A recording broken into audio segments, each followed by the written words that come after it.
Hello, everyone. In this video, I want to begin exploring a new topic. I'm calling it the fading of the family, and by the family, I mean the Jesus family. So I see this as a kind of a mini series, and in this first video or episode, I want to focus on Luke Acts. So, what is Luke Acts? The third gospel, Matthew, Mark, Luke, we think is written by the same author as the one who writes the book of Acts that's put after John, the fourth gospel. And so the book of Acts is a kind of a church history. That's how people think of it. It begins to pick up with Jesus's resurrection of the dead, and he's appearing to the disciples in Jerusalem over a period of 40 days, and then he ascends to heaven, and then the Holy Spirit comes, and Peter stands up and preaches, and the church begins on the day of Pentecost. And then Paul comes in later by chapter 9, actually being converted and joining the movement and preaching and so forth, all the way down to his journey to Rome and his arrest in the late 50s CE. So it basically covers a kind of 30-year period of the movement's history, but from a very particular point of view. So in this video, I want to go through Luke and go through portions of Acts and try to show you how the author, and we don't know if his name was Luke or not, that's the traditional name.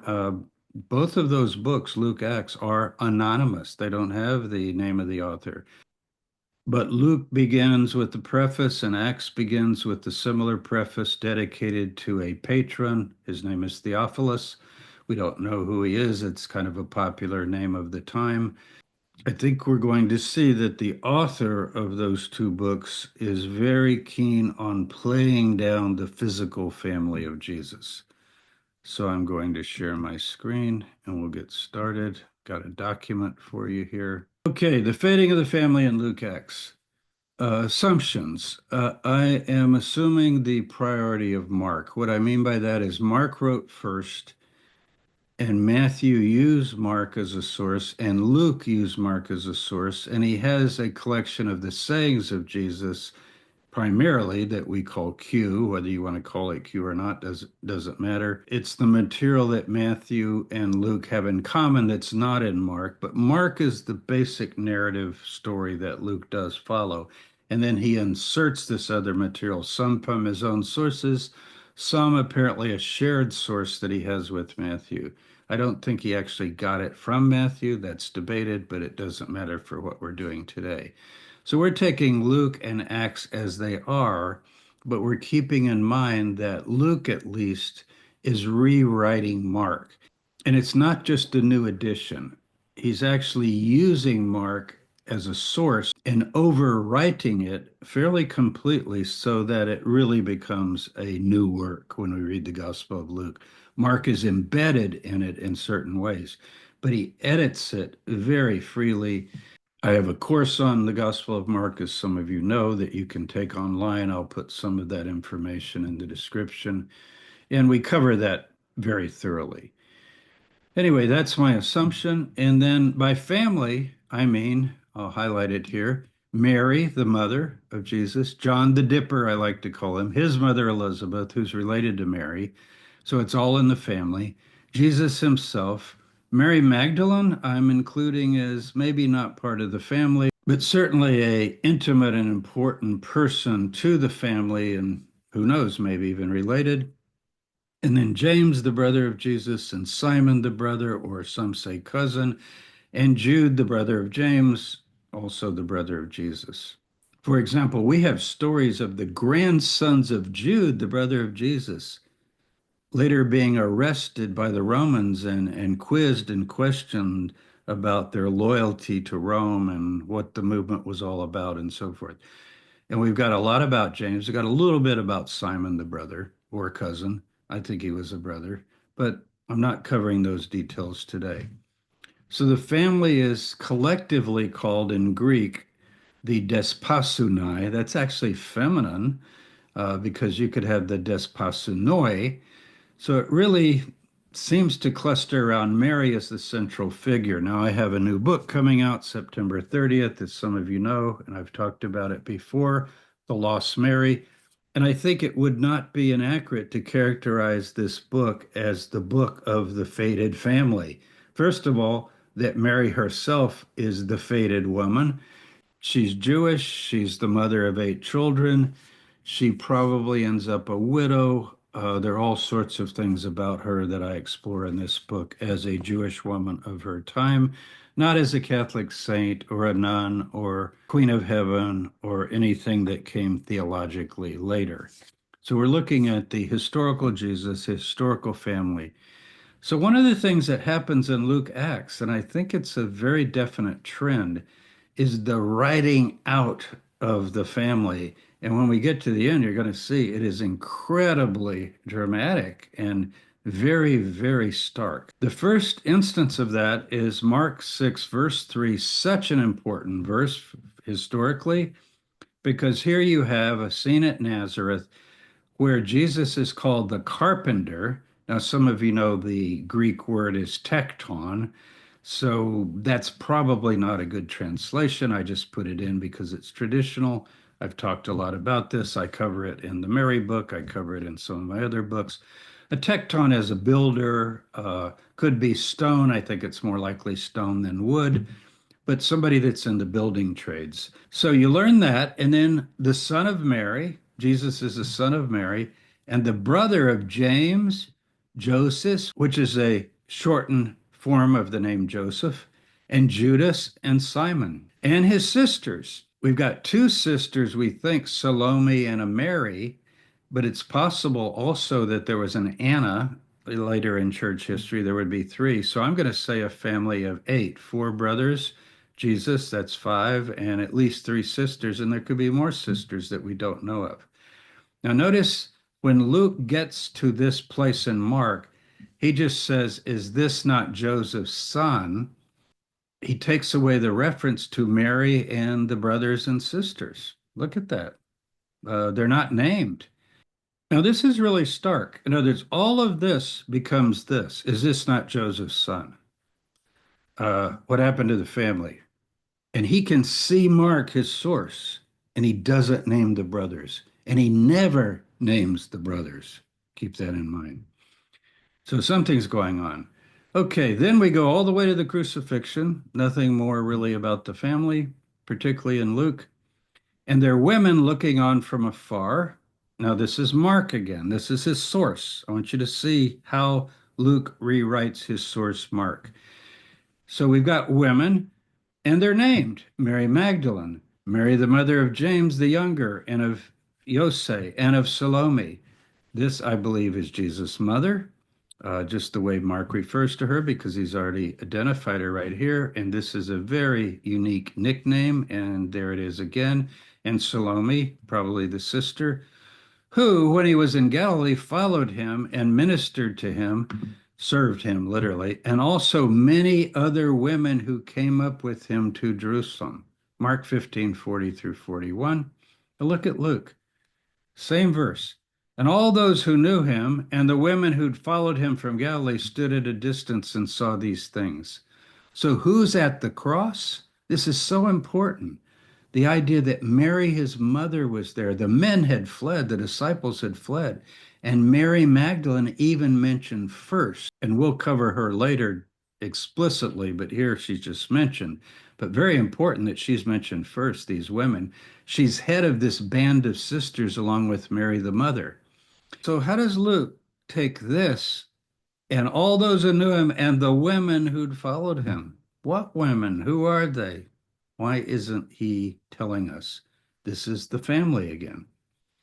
At the burial, Mary Magdalene and Mary, the mother of Joses, again, I think his brother, saw where he was laid.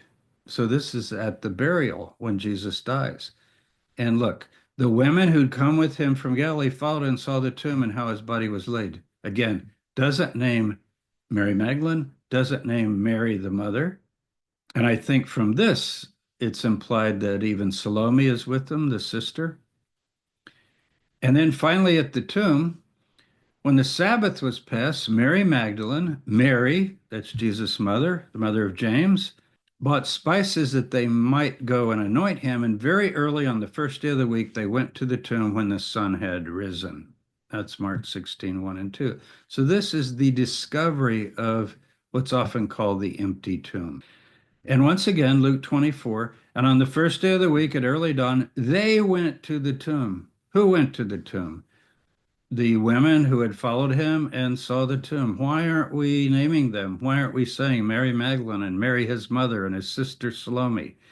Finally, in verse 10, and this is not directly connected, Luke does identify after all of this activity, and not at the cross and not at the burial. Now it was Mary Magdalene and Joanna and Mary, the mother of James, and the other women with them who told this to the apostles. So he's okay with saying that this band of women reported to the apostles, but they're not emphasized all the way through.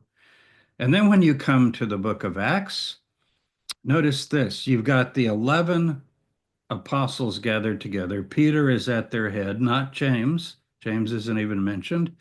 And then it says in verse 14 that these followers were praying together in the upper room with the women, notice, not named again, and Mary, the mother of Jesus, and with his brothers.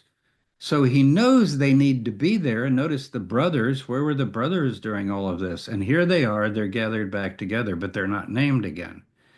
So there's a trend here. I call it the fading. It's not the blotting out, but certainly the fading of the family. But it gets worse. Now, in Acts 12, verse 17, when Peter gets out of prison, he's imprisoned by Herod Agrippa. He says to the disciples that he first goes to, go tell this to James and the brothers. Now, if you're only reading Luke, you would not know who this James really is, but maybe you could figure it out in retrospect. Go tell this to James and the brothers, like they're a separate group. So his mother, his brothers are separate somehow, Acts 12, verse 17. And finally, and this is the major point, Acts 15, verses 12 through 19. There's this very important meeting in Jerusalem. Peter is there, Paul's in from the field of doing his preaching and missionary work, and the elders of the community of the Nazarenes are all gathered together, and they're trying to decide what to do with the non-Jews that are getting converted and baptized, and do they need to convert to Judaism and begin to keep the Torah? After Peter speaks and after Paul speaks, and when the whole assembly is together in Jerusalem at the headquarters, James gets up. James, unidentified. Notice, after this, James replied. Who's James? Who's this James? You've got Mary, the mother of a James, but the brothers aren't identified, remember? And not only does he get up, he says, my decision is. Look it up. It's shocking. So if you only had Luke Acts, you would have to wonder, okay, tell this to James and the brothers. Well, maybe he's a brother. And then he says, my decision is.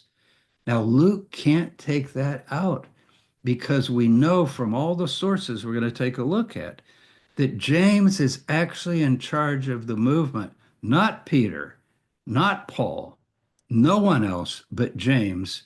He is called the pillar of the community, the pillar of the church, if you look in the book of Galatians. And he's called James, the Lord's brother, because Paul is there and writing first person in Galatians. So he's not trying to hide anything. There's no fading of the family. Now, he doesn't regard the family as important. He says things like, what they are means nothing to me. And he never mentions Jesus' mother by name. The only reference he ever makes is that Jesus was born of a woman. I don't think that's necessarily derogative because what it means is that he's a human being. Among those born of women is a phrase in Hebrew culture, meaning a human being, not an angel. If you're born of a woman, then you're a flesh and blood human being. But to have James in charge here, but unidentified in the book of Acts. And then finally, Acts 21, Paul goes back to Jerusalem, and notice he goes to James and all the elders. They're in charge, and he has to account to them for what he's doing. So I call that the fading of the family. We can put it all together from all of our sources, but if you just take Luke, Acts, you can see what's happening. Slowly, the family's being kind of airbrushed out, faded, disappearing. But when it really comes down to the most important thing that happened in the early movement after the death of Jesus, the momentous decision that they made to accept the converts of Paul, who'd been baptized with all the rights and privileges thereof, as we say today, and fully receiving the salvation that comes from faith in Jesus as the Messiah. James is the one who makes the decision. So I'll leave you with that, and you can begin thinking about it and studying it yourself. When I was growing up, for some reason, it never occurred to me, work going to Bible school and Sunday school classes and so forth, and I was really interested in studying the New Testament from age 12 on and as a teenager. But the thing with James never really hit me. Why would he be in charge? And if it's Jesus' brother, what do you have here? Do you have a dynasty? Do you have some sort of caliphate? And I don't want to get ahead of myself here, but think about it. I mean, what is Luke doing here? And why doesn't Luke want to emphasize that the one in charge is the brother of Jesus, and he's in charge of the entire movement. And even Paul, who goes out into Asia Minor and later into Greece, preaching, and finally even to Spain, he sees himself as accountable to James back in Jerusalem because that is the headquarters of the Nazarene movement, of which he claims to be a part. Please subscribe to the channel if you haven't yet and click notifications, and I'll see you next time. And we'll explore further these aspects of the fading of the family until people ask, James who? When he was actually the leader of the movement all the way down to his death in 63. So over 30 years he was the leader. And yet, who knows James?